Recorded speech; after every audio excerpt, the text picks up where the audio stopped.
Bonjour à tous.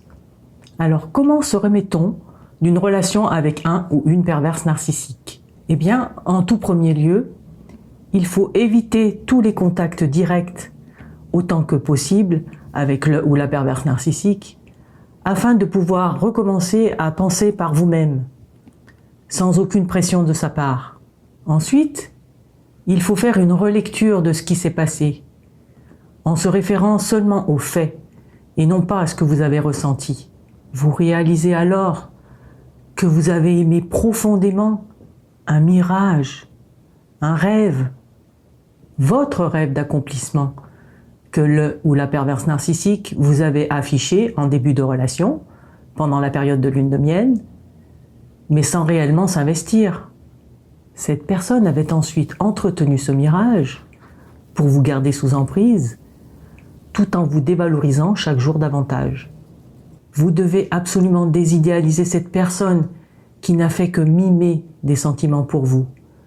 Car rappelons-le, un ou une perverse narcissique n'est pas capable de voir l'autre comme une personne à part entière.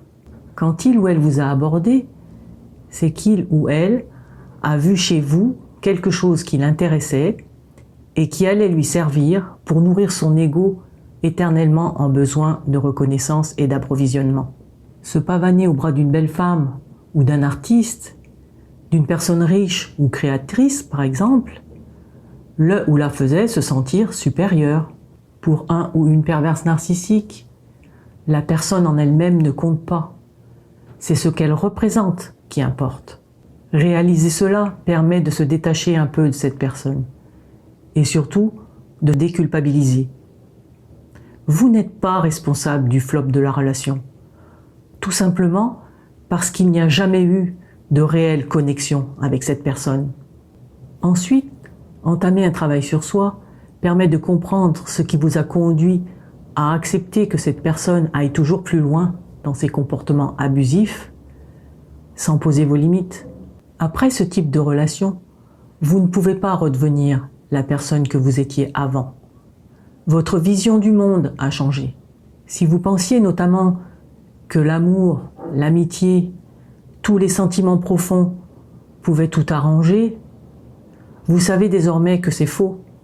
Vous avez compris que certaines personnes, dont les pervers narcissiques, ne peuvent pas écouter, ni être aidées, et qu'il faut même les fuir, sous peine d'y laisser des plumes. De plus, cette relation vous a montré qu'il est extrêmement dangereux de faire passer les besoins des autres avant les vôtres.